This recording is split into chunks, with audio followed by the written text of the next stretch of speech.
ma'am की Sunday blog ma'am तनाम नौचरी से ma'am बाजार चलीबको थंगनब दीदी माद मयून चतरे हजिक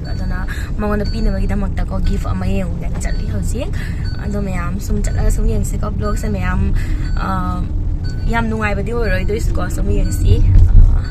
चसीदको गिफ्ट लेबा सोजा गाड़ी में मैम से लौरे चलो गाड़ी ना मागी करने दो चेसु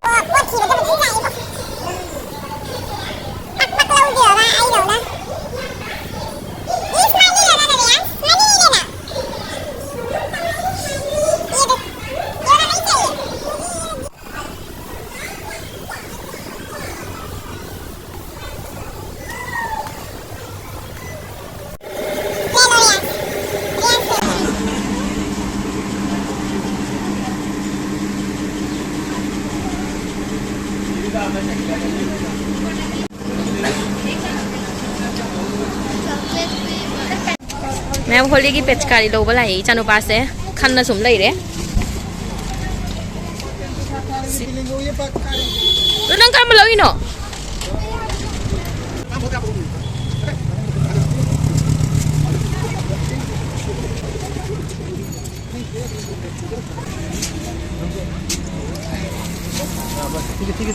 ठीक है सर ठीक है ना उसको पूछ ठीक है सिस्टम तो छोड़ दो इसका बारकोड करना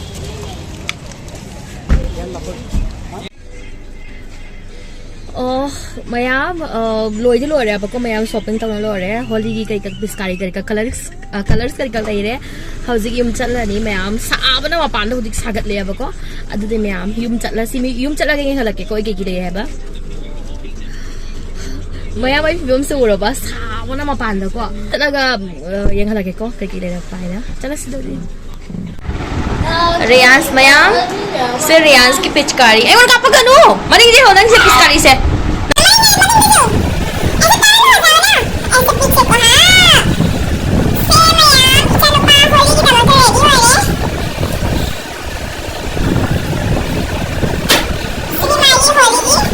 मैम कप नहीं फजादरा मैम सिगी से गिफ्ट किनी मैम सिगी से सिदा सिना मैम वाटर बैलून सिगी से पैकेट अनी का ले रहे कलर्स ले रहे सिदा सेना वाटर बैलून को हंग कनाडा था तो बना वाटर बैलून ना सिगी मसाला की डब्बा से सेवा का ले रहे एगी दो खरा खरा मल्ले बको अदोना सिगी ले रहे प्लास्टिक की सो ले रहे असिना मॉर्निंग सेट सना दीदी की गिफ्ट नि मैम चटकी दोरे मैम याम नुंगाइते सुमाइना पुना लेबिनरा मा चटम दाइसे असिगी मैम चानबा दगी कई का ड्राइंग की करी कक्सन चानु पागिनी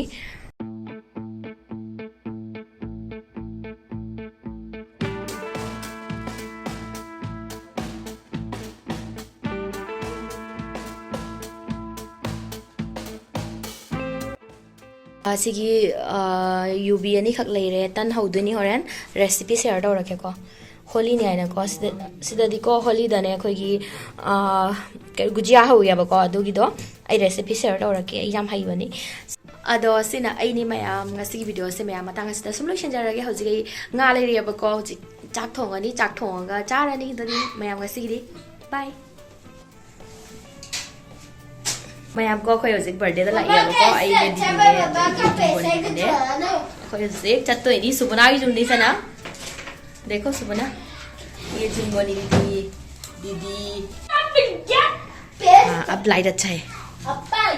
हाय मुझे पैसा मिल गया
mayam ay hojik birthday dagi halaya bako halaga hojik se hayeng di holi ni dana ko aduna matam do sangoya bako ado swai sigadi ko kaya to ya bako holi da ko gujia ho ya bako aduna ay hojik gujia ho duni mayam do sei recipe share dorake ai sum haira bako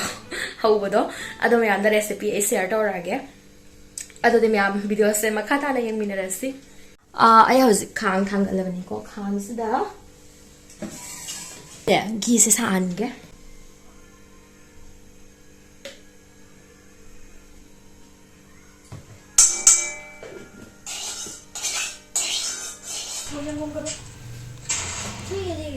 hojik koi gujia haunaba gidamakta moida laure moida da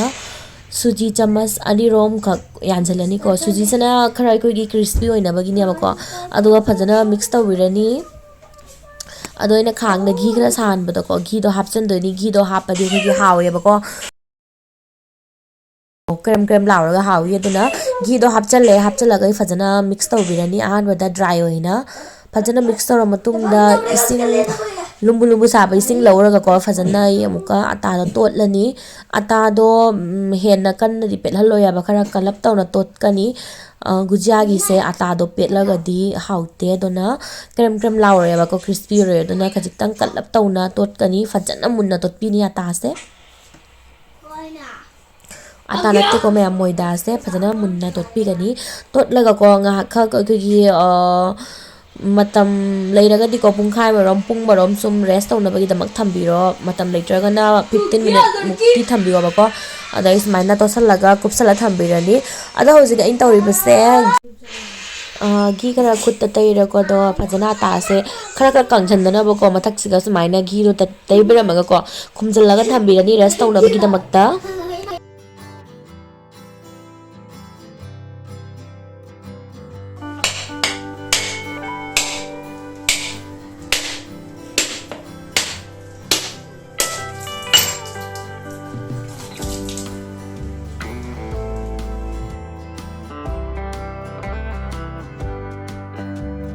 hojik ko UV gi mai maningda sumaina magi kai haini magi mathak ki cover hingi lothok pirani aba sigi se hap na ngausal lagal di color do phajade dona ngorong nguraga phajana ba ko phajana khoktok pirani magi do aduga I phajana grinding da UV se takhai do ne ba ko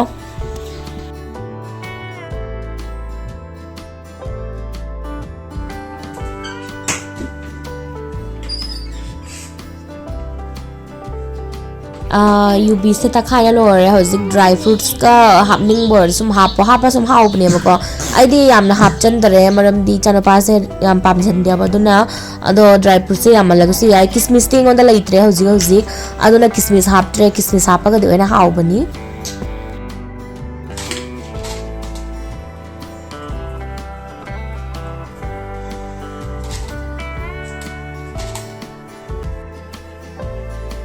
Em aina gujia horse ko nungthangi pung ama tare ba ko am thengya ba duna isen khara nervous chure ko ilaichi hapa ko du ahan me ko ina ilaichi do maru ani hum kha ko khoga ko ghi du ko khara hapi raga ngaukhai ba ko mana nungsina ba ilaichi powder hapa su yai ko do ilaichi powder hapa do am pamjan de do ne hap tare maru do ne kha thada bire mana nungsina ba adi matung da dry fruits to hapa ngaure khara munjlak mutam do duga suji mu thada re suji do mu phajana ngaubi rani munna ba khara brown color lakpa mutam do ko ngaubi rani aduga UV do ado hapchalani hapaga ni do phajana muka mix tawra ngaudi ni ko phajana mundri vaw ba ko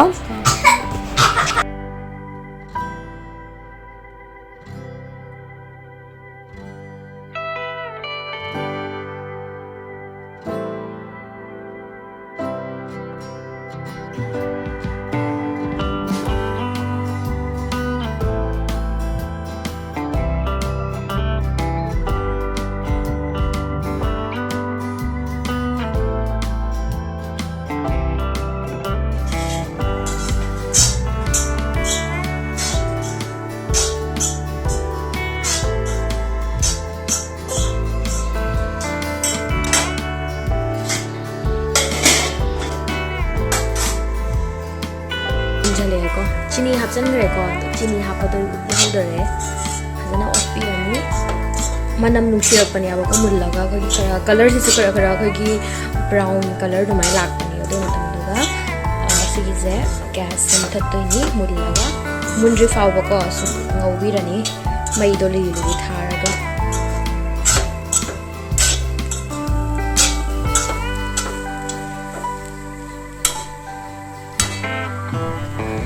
hauzik ko agi gujia manung da hapna feeling no mulle ba ko mulle